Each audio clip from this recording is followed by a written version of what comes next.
昨日、生後7ヶ月の赤ちゃんが銃で撃たれて死んだのだ。パレスチナの西岸地区でだ。昨日ですか？それって何か大きな作戦だったの？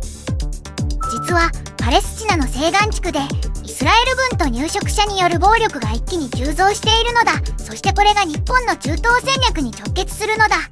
ワファというパレスチナの公式通信社が報道した西岸地区のいくつかの村で一晩のうちに複数の事件が起きたのだ。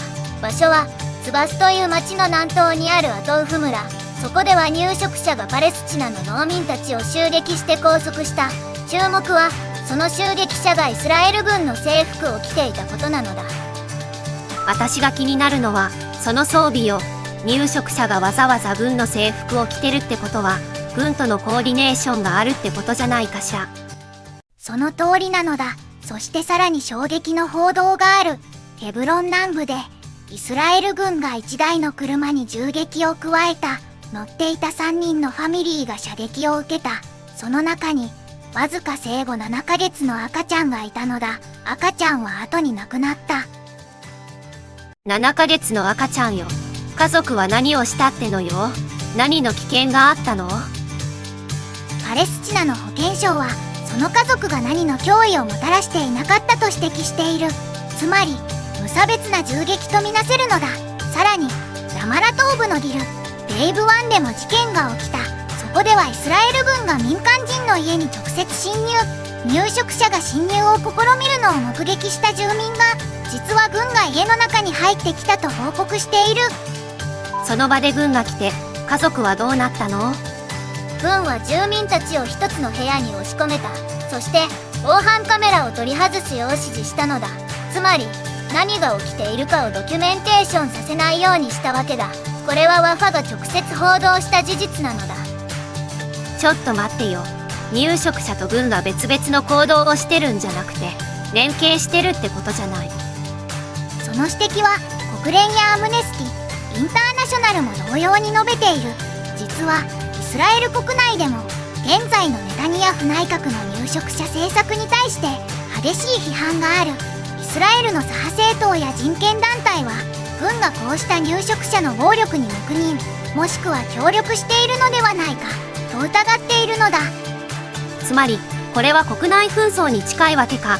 イスラエル政府の強硬派と国際法を守ろうとする勢力の対立。その通りなのだ。そこで重要なのがパレスチナ自治政府 PA の存在なのだ。通常ならパレスチナの領土で起きた暴力に対して自治政府が対抗措置を取るべきだ。しかしパレスチナ自治政府は現在機能していないに等しい状態。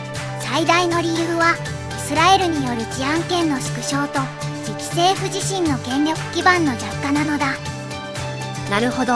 つまりパレスチナ側も対抗できないから入植者がやりたい放題ってわけか。そこが問題なのだ。この構図は実は数年前から続いている。2017年のトランプ前政権の時代からパレスチナ自治政府への財政援助が大幅に削減された。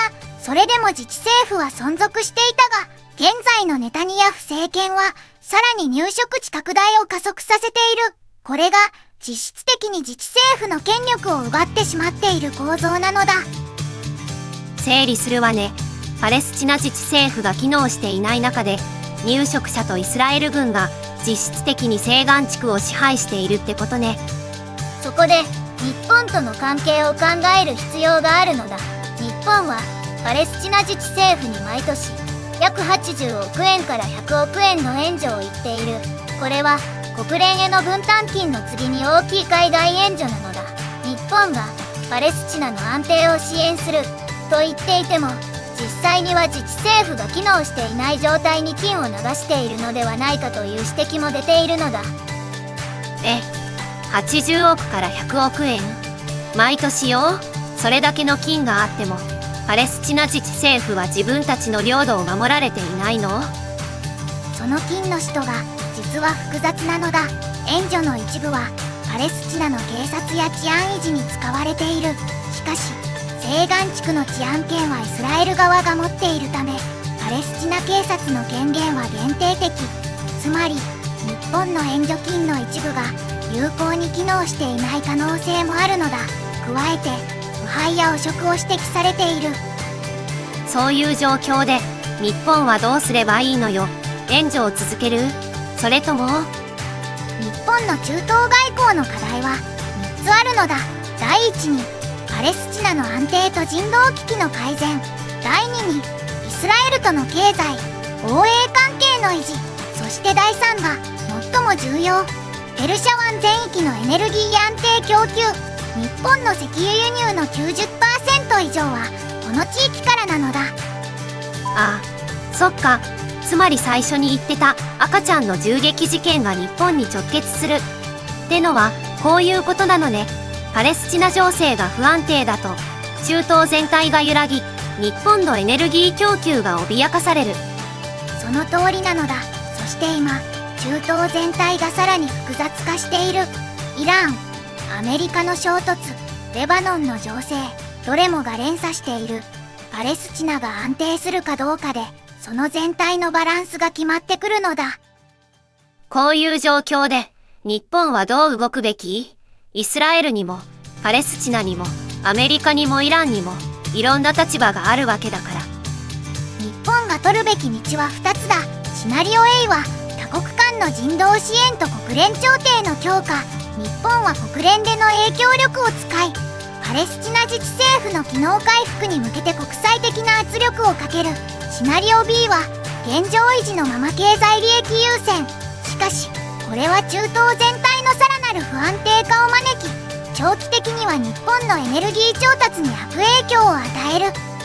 重要なのは今すぐ動くことなのだ。パレスチナ自治政府が完全に消えてしまったら西岸地区全体がイスラエルの占領下に完全に組み込まれる。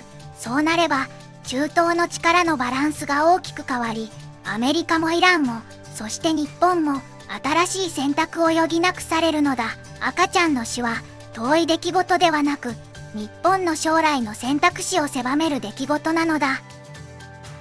明日は同じ中東情勢の別の角度を見るのだ。アメリカとイランの最新の軍事衝突で原油価格がどう動いているのか、そして日本のガソリン代に反映されるのか、その先行き予測を掘り下げるのだ。気になった人はチャンネル登録と高評価よろしくなのだ。海外ニュースを日本の生活で読み解くずんだもん海外ニュースなのだ。また明日なのだ。